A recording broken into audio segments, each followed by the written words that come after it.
பாராளுமன்றத்தில் இனிமேல் வாயே திறக்க முடியாது. இதை எதிர்த்து உச்ச நீதிமன்றத்துக்கு உயர் நீதிமன்றத்துக்கு போக முடியாது. நீதிபதிகளும் இதை தலையிட முடியாது. அந்த அளவுக்கு மிக மோசமான மிக ஆபத்தான ஒரு சட்டத்தை மோடி அரசாங்கம் இன்னும் 24 மணி நேரத்தில் கொண்டு வரப் போகிறார்கள். ஒட்டுமொத்த இந்தியாவினுடைய பாராளுமன்ற கட்டமைப்பையே தலைகீழாக மாற்றுவதற்காக இந்த சட்டத்தை கொண்டு வர வடக்கில் இருக்கக்கூடிய இந்தி பேசக்கூடிய மாநிலங்களுடைய ஒத்துழைப்பில் ஒரு மிகப்பெரிய சதி வேலையை இந்த பாஜக மோடி அரசாங்கம் செய்ய துவங்குகிறார்கள். இந்த சட்டம் நடைமுறைக்கு வந்தால் ஒட்டுமொத்த தமிழ்நாடு மட்டுமல்ல, தென்னிந்தியாவே மிக மோசமாக அழித்தொழிக்கப்படும். தென்னிந்தியாவினுடைய நிதி, கலாச்சார, பண்பாடு, மொழி அனைத்தையும் எந்த விதமான விவாதமுமே இல்லாமல் ஒரே சட்டத்தில் குழி தோண்டி புதைப்பதை போல மிக மோசமான நடவடிக்கையில் இந்த பாஜக மோடி அரசாங்கம் நேரடியாக தலையிட்டிருக்கிறார்கள். ஏன், எதற்காக இவ்வளவு பெரிய சட்டத்தை இவ்வளவு வேகமாக இன்னும் 24 மணி நேரத்துக்குள் கொண்டு வர இந்த மோடி அரசாங்கம் முயற்சிக்கிறது? இதற்கு பின்னாடி நடந்து கொண்டிருக்கக்கூடிய சதி என்ன? வணக்கம், இது மெட்ராஸ் வியூ. நான் உங்கள் சத்யராஜ். இன்னைக்கு இந்தியா முழுக்க பரபரப்பான பேசுபொருளா மாறி இருக்கக்கூடிய விஷயம் எது அப்படின்னா டீலிமிட்டேஷன். இந்த டீலிமிட்டேஷன் வார்த்தைக்கு அர்த்தம் என்னன்னா தொகுதி மறுவரைவுன்னு சொல்றாங்க. தொகுதி மறுவரைவுனா என்ன? அதாவது ஒவ்வொரு நாட்டிலையும் சரி, மக்கள் தொகை அதிகமாக அந்த மக்கள் தொகைக்கு ஏற்ப மக்கள் பிரதிநிதிகளை அதிகப்படுத்துவது. அதாவது இப்ப பாத்தீங்கன்னா இந்தியாவில் சட்டமன்றம் இருக்கு, பாராளுமன்றம் இருக்கு. அதாவது மாநில லெவலில் சட்டமன்றம் இருக்கு, எம்எல்ஏவை தேர்ந்தெடுக்கிறோம். மத்திய லெவலில் பார்த்தீங்க அப்படின்னா பாராளுமன்றம் இருக்கு, எம்பியை தேர்ந்தெடுக்கிறோம். இது இல்லாமல் லோக்கல் பாடி இருக்கு. அதாவது பஞ்சாயத்து போர்டு பிரசிடென்ட்லேருந்து கவுன்சிலர்லேருந்து எல்லாத்தையுமே தேர்ந்தெடுக்கக்கூடிய லோக்கல் பாடி. ஸோ இப்போ இந்த 3 இருக்கு பார்த்தீங்களா? இந்த 3லையுமே எம்எல்ஏ எண்ணிக்கை அதிகப்படுத்துறதா இருந்தாலும் சரி, எம்பியினுடைய எண்ணிக்கை அதிகப்படுத்துறதா இருந்தாலும் சரி, இது எல்லாமே மக்கள் தொகையின் அடிப்படையில் தான் அதிகப்படுத்த வேண்டும் அப்படிங்கிறது தான் காலங்காலமாக இருக்கக்கூடிய ஒரு சட்டம். சரி, எத்தனை காலத்துக்கு ஒரு தடவை இதை மாற்றணும் அப்படின்னா 10 வருஷத்துக்கு ஒரு தடவை இதை மாற்றணும். 10 வருஷத்துக்கு ஒரு தடவை மக்கள் தொகை கணக்கெடுப்பு நடத்தப்படும். அதுக்கு பேர் சென்சஸ்ன்னு சொல்லுவாங்க. அந்த மக்கள் தொகை கணக்கெடுப்பு இருக்கு பார்த்தீங்களா, அதன் அடிப்படையில் எவ்வளவு மக்கள் எந்தெந்த தொகுதியில் அதிகமாக இருக்கிறாங்களோ அதன் அடிப்படையில் எம்பியை அதிகப்படுத்துவாங்க, எம்எல்ஏ அதிகப்படுத்துவாங்க. இதனால என்ன பிரயோஜனம்? இப்போ ஃபார் எக்ஸாம்பிள் தமிழ்நாட்டில் 39 எம்பிக்கள் இருக்காங்க. இந்த 39ல் இருந்து 50-60 எம்பி கூடிச்சுன்னு வச்சுங்களேன், அது நல்ல விஷயம் தானே. நிறைய பேர் பாராளுமன்றத்துக்கு போவாங்க, நிறைய விவாதங்கள்லாம் நடத்துவாங்க. ஸோ அப்போ மக்கள் தொகையின் அடிப்படையில் இந்த எம்பி பதவியோ எம்எல்ஏ பதவியோ கூட்டுவது சரியான விஷயமா அப்படின்னா சரியான விஷயம்தான். சரி, அப்புறம் ஏன் இந்தியா முழுக்க இப்போ ஒரு பெரிய போராட்டம் நடக்குது? குறிப்பாக தமிழ்நாடு முதலமைச்சர் கருப்பு கொடி ஆர்ப்பாட்டம் பண்ணுவோம், ஒட்டுமொத்தமாக இந்தியாவையே அழிக்கிறதுக்கான செயல் அப்படின்னு சொல்லி இவ்வளவு தூரம் கோவப்படுகிறார், கொந்தளிக்கிறார். இதுக்கு பின்னாடி என்ன இருக்கு அப்படின்னா, இப்போ இந்தியாவில் பார்த்தீங்க அப்படின்னா முதலாக எப்போ தொகுதி மறுவரைவு நடந்துச்சு அப்படின்னா 1952 அப்போ ஒரு சட்டம் கொண்டு வர்றாங்க. இதே டீலிமிட்டேஷன் சட்டம் தான். என்ன சொல்றாங்க அப்படின்னா 1951 மக்கள் தொகை கணக்கெடுப்பின் அடிப்படையில் எம்பி பதவி அதிகப்படுத்தணும் அப்படிங்கிறாங்க. பிற்பாடு 1962 10 வருஷம் ஆயிடுச்சு இல்லையா, மக்கள் தொகை அதிகமாக இருக்கும் இல்லையா, அதுக்கேற்ற மாதிரி எம்பி அதிகப்படுத்துறாங்க. பிற்பாடு 1971 ஒரு மக்கள் தொகை கணக்கெடுப்படுத்திருப்பாங்கல்ல 10 வருஷம் கழிச்சு, அந்த மக்கள் தொகையின் அடிப்படையில் எம்பி பதவி அதிகப்படுத்துறாங்க. இப்படி 1952, 62, 72 இப்படின்னு 10 ஆண்டுக்கு ஒரு முறை எம்பி பதவிகளை அதிகப்படுத்தி கொண்டே வந்தார்கள். ஆனா 1970க்கு பிறகு பண்ணவே இல்லை. கிட்டத்தட்ட இப்ப 50 வருஷம் ஆகுது. 50 வருஷமா மக்கள் தொகை இவ்வளவு அதிகமா இருக்கு. இன்னைக்கு இந்தியாவினுடைய மக்கள் தொகை 140 கோடியை தாண்டி போயிருச்சு. அன்னைக்கு இருந்த மக்கள் தொகையின் அடிப்படையில் வெறும் 543 எம்பிக்கள் தான் இருக்கிறாங்க. ஏன் அதிகப்படுத்தல அப்படின்னு ஒரு கேள்வி வருதா இல்லையா?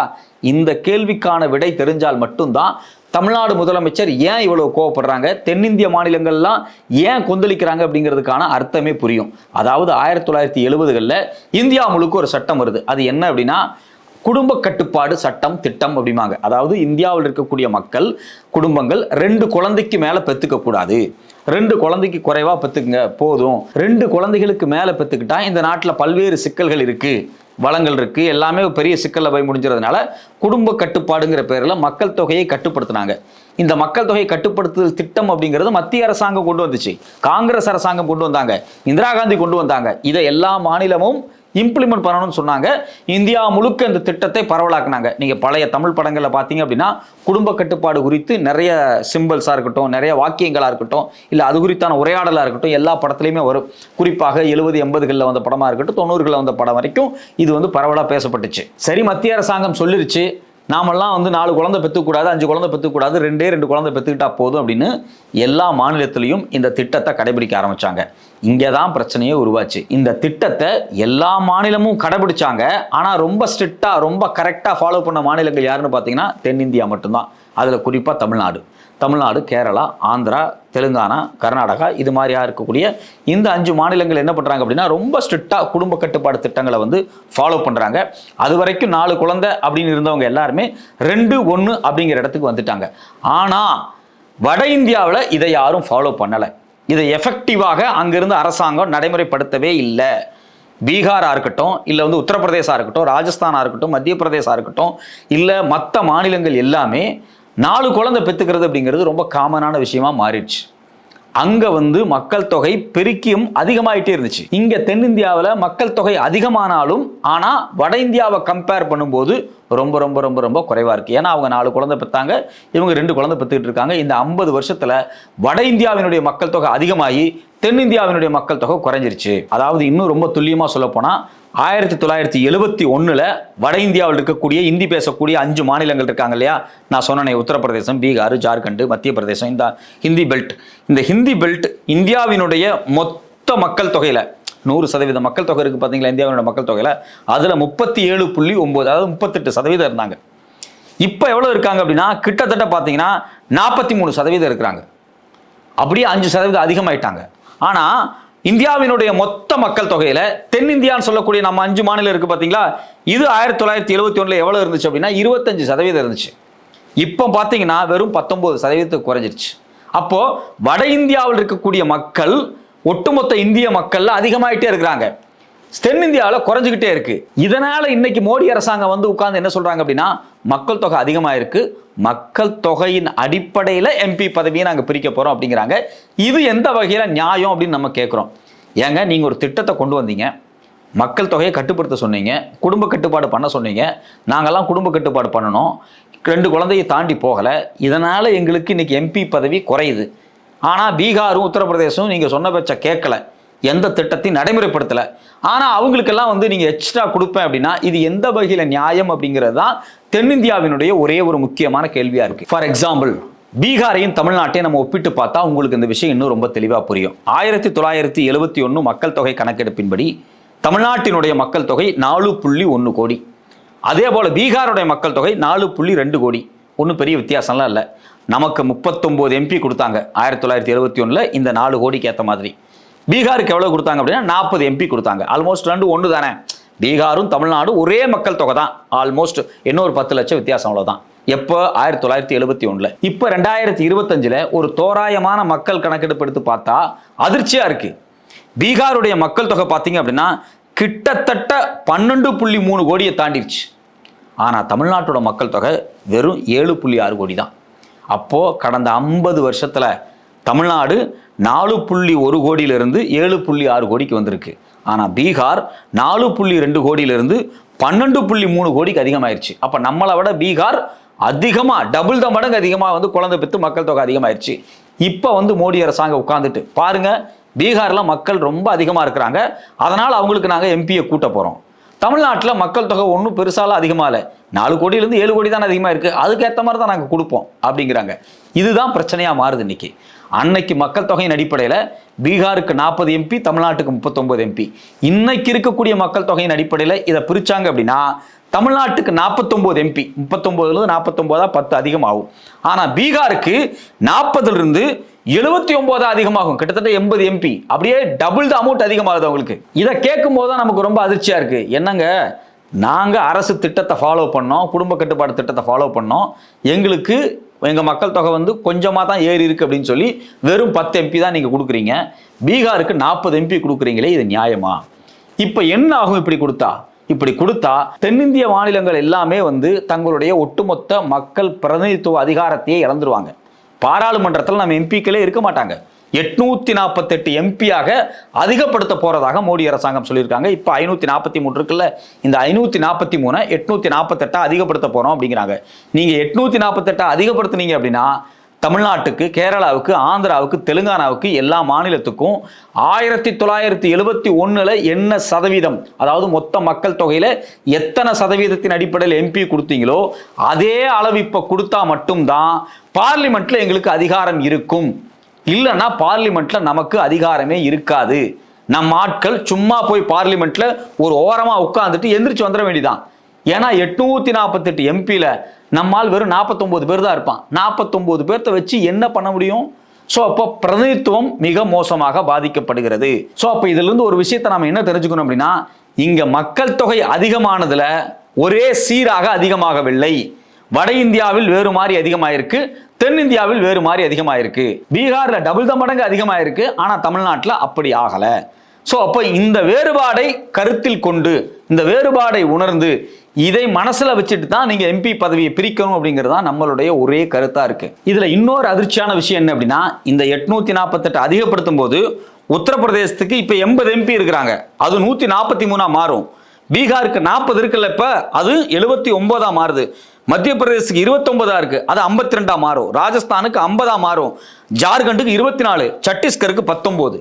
இது இல்லாம குஜராத்துக்கு 43 போட்டா மொத்த 410 எம்பி, கிட்டத்தட்ட 7 ஸ்டேட்ல வட இந்தியாவில் இருக்கக்கூடிய பாஜகவுக்கு ஆதரவா இருக்கக்கூடிய ஹிந்தி பேசக்கூடிய 7 மாநிலத்துல மட்டுமே பாஜக ஜெயிச்சது. ஃபுல்லா ஸ்வைப் பண்ணாங்க அப்படின்னா 410 எம்பி ஒரே ஸ்ட்ரெச்சா வந்துருவாங்க. அப்ப இந்தியாவில் கிட்டத்தட்ட 30 மாநிலம் இருக்கு, அதுல 7 மாநிலத்தில் ஜெயிச்சா போதும், அதாவது 10 மாநிலத்தில் ஜெயிச்சா போதும். வட இந்தியாவில் இருக்கக்கூடிய பெரிய மாநிலமா இருக்கக்கூடிய ஒரு 10 மாநிலத்தில் இவங்க ஸ்ட்ராங்கா ஜெயிச்சாங்க அப்படின்னா, இந்தியாவில் இருக்கக்கூடிய மற்ற மாநிலங்கள்ல அவங்க தோத்தா கூட இந்தியாவை அவர்கள் ஆட்சி செய்வார்கள். இது எப்படி ஜனநாயகமா இருக்க முடியும்? அதாவது ஃபார் எக்ஸாம்பிள் தென்னிந்தியாவில் இருக்கக்கூடிய 5 மாநிலம், இதுல பாஜக ஜெயிக்கவே இல்லை, ஒரு சீட்டு கூட ஜெயிக்கல அப்படின்னா கூட தென்னிந்தியாவை கட்டுப்படுத்தக்கூடிய அதிகாரத்தை வட இந்தியா தன் கையில் வைத்திருக்கிறது அப்படிங்கிறது தான் அதிர்ச்சியான விஷயமாக இருக்கிறது. அப்போ இந்த 848 மையமா வச்சு, மக்கள் தொகை பெருக்கத்தை மையமாக வச்சு இவங்க தொகுதியை மறுவரைவு செஞ்சாங்க அப்படின்னா, அதாவது எம்பி சீட்டை அதிகப்படுத்தினாங்க அப்படின்னா, இது ஹிந்தி பேசக்கூடிய வட இந்தியாவுக்கு சாதகமாகவும், தென்னிந்தியா வடகிழக்கு மாநிலங்கள் இதுக்கு எல்லாத்துக்கும் மிக மோசமான பாதிப்பை ஏற்படுத்தும். இதுதான் இதில் இருக்கக்கூடிய மிகப்பெரிய சிக்கல். இதனால தான் தமிழ்நாடு முதலமைச்சராக இருக்கட்டும், இல்லை தென்னிந்திய மாநிலத்தினுடைய முதலமைச்சர்களாக இருக்கட்டும், தென்னிந்திய மக்களாக இருக்கட்டும், தமிழர்களாக இருக்கட்டும் கொந்தளிக்கிற நம்ம. எப்பா பாராளுமன்றத்தில் எனக்கு பிரதிநிதித்துவமே இல்லை அப்படின்னா நான் என்ன பண்ண முடியும்? எனக்கு எதுவுமே கிடையாது. நாளைக்கு நீங்கள் டெல்லியில் உட்கார்ந்துட்டு நாளை முதல் ஹிந்தி தான் இந்தியாவின் தேசிய மொழின்னு நீங்கள் சொல்லுவீங்க. அதை பாராளுமன்றத்தில் எந்திரிச்சு சண்டை போட்டு அவங்க கொண்டு வரக்கூடிய சட்டத்தை தோக்கடிக்கிறதுக்கு எனக்கு பிரதிநிதிகள் இருக்க மாட்டார்கள். என்னிடம் பலம் இருக்காது, வலு இருக்காது. எம்பி பலம் இல்லாத போது நான் என்ன நினைச்சாலும் அதை தோக்கடிப்பாங்க. நாளைக்கு கோதுமை தான் தேசிய உணவு, இந்தியாவில் இருக்கக்கூடிய எல்லாரும் கோதுமையும் ரொட்டியும் தான் திங்கணும்னு சட்டம் கொண்டு வந்தா கூட அதை எதிர்த்து சோறு திங்கக்கூடிய நம்ம சண்டை போட முடியாது, அரிசி திங்கக்கூடிய நம்ம சண்டை போட முடியாது. இப்படி ஒன்னொன்னையும் அவர்கள் மாற்றுவார்கள். இப்படி ஒட்டுமொத்தமாக வட இந்தியாவில் இருக்கக்கூடிய ஆரிய பிராமண கலாச்சாரம் இருக்கு பார்த்தீங்களா, இந்த பண்பாட்டையும் அதே போல மார்வாடி பொருளாதாரத்தை மையமாக வைத்து அவர்கள் கொண்டு வரக்கூடிய எல்லா திட்டங்களுக்கும் இந்த இந்தி பெல்ட் ஒத்துழைப்பு தரும். என்ன சட்டத்தை வேணாலும் அவங்க மாத்திக்குவாங்க. அதை எதிர்த்து போராடுவதற்கு தென்னிந்தியாவிடம் பலம் இல்லாமல் இந்தியாவுக்குள்ளேயே ஒரு அடிமையான தேசமாக, அடிமையான தேசிய மக்களாக தென்னிந்தியாவும் தமிழர்களும் வாழ வேண்டிய நிலை ஏற்படும். எனவே 848 எம்பியாக நீங்கள் அதிகப்படுத்தினால் 1971 எத்தனை சதவீதம் எனக்கு கொடுத்தீங்களோ அந்த சதவீதத்தை கொடுங்க. அப்படி கொடுத்தா தமிழ்நாட்டுக்கு 61 எம்பி வரும், ஒட்டுமொத்த தென்னிந்தியாவுக்கு 201 எம்பி வரும். ஆனா இப்ப நீங்க வெறும் 164ஓட முடிச்சுக்கலான்னு பாக்குறீங்க. எங்களுக்கு வர வேண்டிய 37 எம்பியை நீங்க இல்லாம பண்றீங்க. இது மிகப்பெரிய ஆபத்து. இந்தியாவினுடைய ஒற்றுமைக்கு பேராபத்தை விளைவிப்பதை போல இந்த மோடி அரசாங்கம் புதிய சட்டத்தை கொண்டு வர முயற்சிக்கிறார்கள். இதில் இன்னும் கொடுமையான விஷயம் என்ன அப்படின்னா, இந்த டீலிமிட்டேஷன்ங்கிற சட்டம் இருக்கு பார்த்தீங்களா, இதை நடைமுறைப்படுத்துறதுக்கு தனியான பாடி எல்லாம் கிடையாது. ஃபினான்ஸ் கமிஷன் மாதிரியோ, பிளானிங் கமிஷன் மாதிரியோ, இல்லை ரிசர்வ் பேங்க் மாதிரியோ, இல்லை தேர்தல் ஆணையம் மாதிரியோ கமிஷன்லாம் கிடையாது. டீலிமிட்டேஷன் அப்படிங்கிறது ஒரு சட்டம்.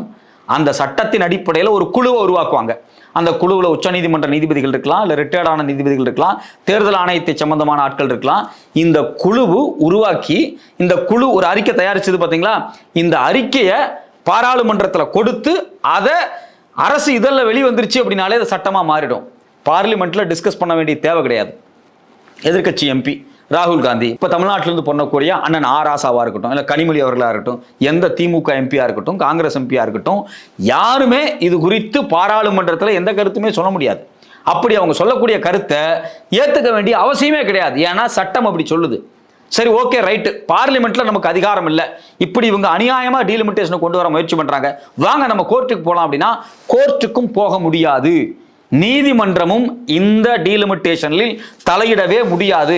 இந்திய அரசியலமைப்பு சட்டத்தில் ஆர்டிகல் 329A நீதிமன்ற தலையீடை தடுக்கக்கூடிய மிக முக்கியமான ஒரு பிளாக் பாக்ஸ் இருக்கு.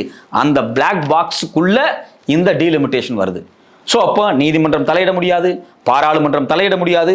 அப்போ மக்களால் தேர்ந்தெடுக்கப்படாத ஒரு சிறு குழு ஒட்டுமொத்த மக்களையும் நிர்பந்திக்கக்கூடிய அளவுக்கான முடிவை எடுப்பதை எப்படி ஜனநாயகம் என்று நாம் ஏற்றுக்கொள்ள முடியும்? இதை ஏற்றுக்கவே முடியாது. எப்படி ஒரு சிறு குழுவுக்கு இவ்வளவு பெரிய அதிகாரம் கிடைத்தது? ஒரு கமிஷனுக்கு எப்படி இவ்வளவு பெரிய அதிகாரம் பாதுகாப்பும் கிடைச்சது? முதல்ல அதை அரசியலமைப்பு சட்டத்திலிருந்து நீக்கணும்.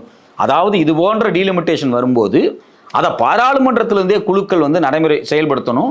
அது பாராளுமன்றத்தில் விவாதிக்கப்படணும், உச்சநீதிமன்றத்தில் உயர்நீதிமன்றத்தில் சேலஞ்ச் பண்ணப்படணும். இது மாதிரியான ஜனநாயக நடைமுறைகளை கொண்ட ஒரு அமைப்பை இந்த டீலிமிட்டேஷனாக மாற்ற வேண்டியது முதல் கடமை. இல்லை என்றால் காலத்திற்கும் இது ஒரு மிகப்பெரிய பிரச்சனையாகத்தான் மாறும். எனவே இந்த நேரத்தில் ஒட்டுமொத்த தென்னிந்தியாவும், குறிப்பாக வடகிழக்கு மாநிலங்கள் எல்லாரும் ஒற்றுமையாக ஒன்றிணைந்து இந்த ஹிந்தி பெல்ட் பண்ணக்கூடிய, இந்த பாஜக பண்ணக்கூடிய இந்த சதியை முறியடிக்கவில்லை என்றால் இந்தியாவினுடைய ஜனநாயகத்தை பாதுகாக்கவே முடியாது.